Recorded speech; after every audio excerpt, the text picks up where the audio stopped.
Good evening. Tonight we're going to make a tour of Starlight City, the city that rivals even Diamond City. It's a trading centre, a manufacturing centre in the centre of the map. And we have, first of all, here Chaz and Dave's hairdressing salon. And here we have Dave and Chaz. And this is their salon and their waiting room.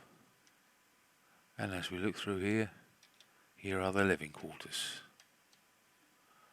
So, nicely stocked with all the things that they need and the equipment to do their jobs. And then we stop here for a cool drink from Gwyneth Swanson. She runs a fast food and drink stand in this corner of the village.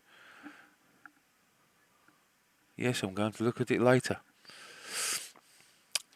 And then we cross over to here, and this is Sam. And Sam is the local bartender, and what's going on in this city, he knows. And then we come through here, and we go around to the other side, and here we have an exercise area where there are various settlers and visitors taking advantage of the equipment.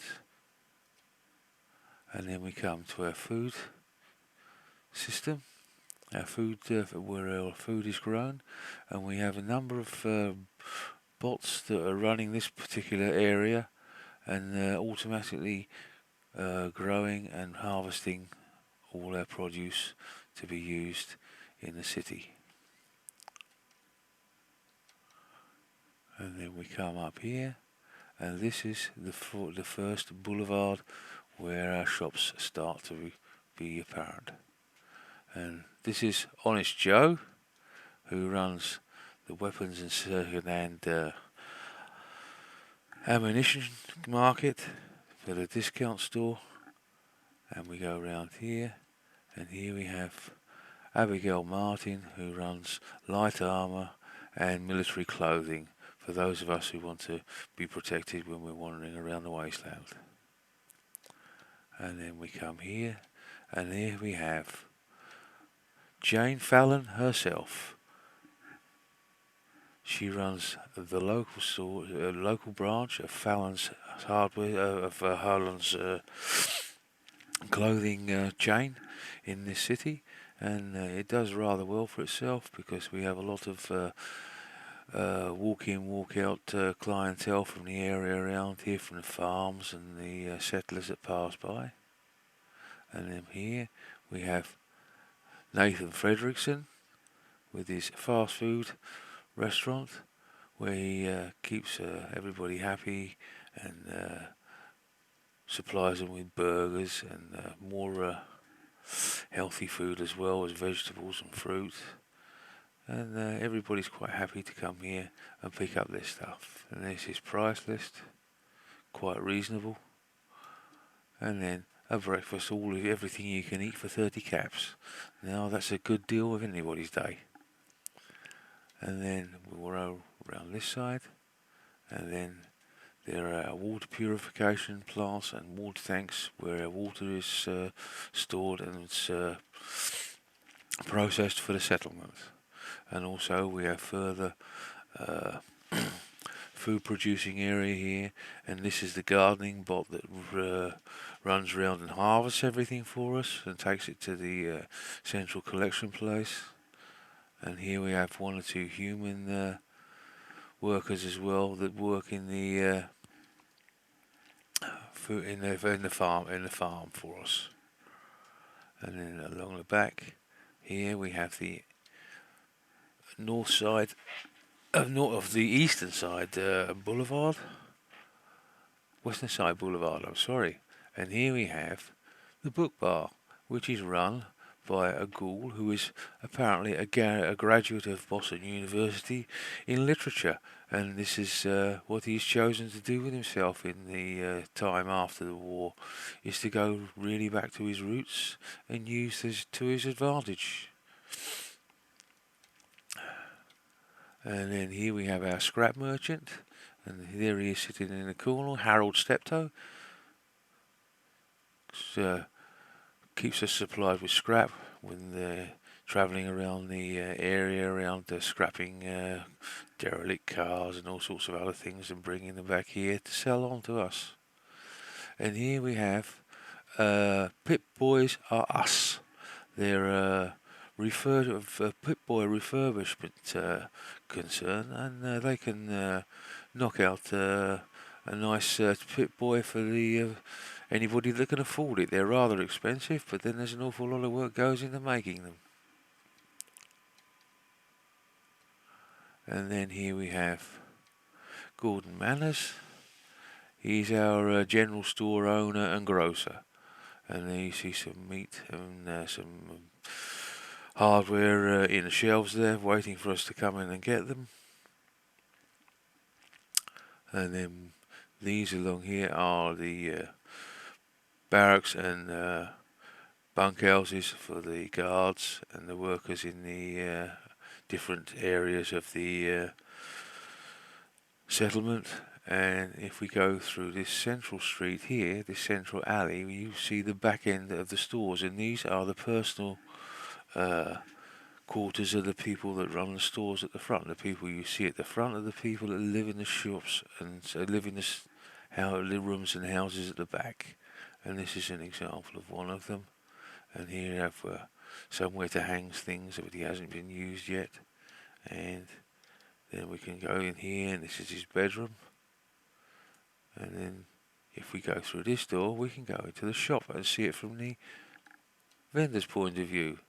And see all these nicely filled shelves with weapons and armour and ammunition and all sorts of things to protect ourselves with. And a few nice pin-ups. And then we'll go out the back and have a look at maybe one of them houses on the other side. See if we can find a nice interesting one. Yes, this is a nice one. We'll go in here. This is Oliver's place from the book bar. And as you would expect, there are lots of books in here. And a nice place to sit, and a radio, which we can turn on. And then we go through here, and here is his sleeping quarters with his bed and his spare clothes and things he needs to keep himself clean and tidy. And now we're going to make a tour of the walls and see the defences of this city. And if we start here, we have first of all a defence tower. This is one of our guards, Paulie Scarpetta. And we go up these stairs, and we have a spiral staircase going up in the traditional way. And then we have here Pedro Escalera, another one of our guards, and he has a good view of the approaches and can keep an eye out for people coming from a distance, so we can keep our way safe for ourselves. And then we go back down here, and down here, and down here, and go outside again. And then we'll take a walk up this side street, and here in the middle we have access to the walls. And here at the top of the stairs have we a slightly higher area of wall to protect us as we come up before we come into the firing positions here, where we can shoot at the people that are trying to attack us. And we can go through here, and here this is the roof of the hairdresser salon, which we're walking past, and it has a set of solar panels here, and you'll see this a lot back in here. Here we are over some of the barracks, and there are some more solar panels all the way along here. And different guards will be walking here and keeping an eye across here to see what's going on. and then we can come down here and then walk over to this place, and here we have our manufacturing centre with all the workshop benches and power armour griddles where we can keep girders where we can keep the power armour, where we can repair it, and it's quite a well equipped workshop. We can handle just about anything here as far as armour and weapon refurbishment is concerned. And also around here we have a chemistry laboratory and a cooking area where we can make potions and different meals. If we go back this way, there's an explosives workbench and an ammunition workbench. And if we go around here, we go across to this side. There, we come up to the top. There's one of our gate guards. That's Mary Fisher. And she has a turret augmented gatehouse there, so she keeps an eye on the people coming in and going out. And this is a logistics building, part of our trading network with all the cities that we have settlements in. I can show you where the trading routes are if we go here and then go to the map.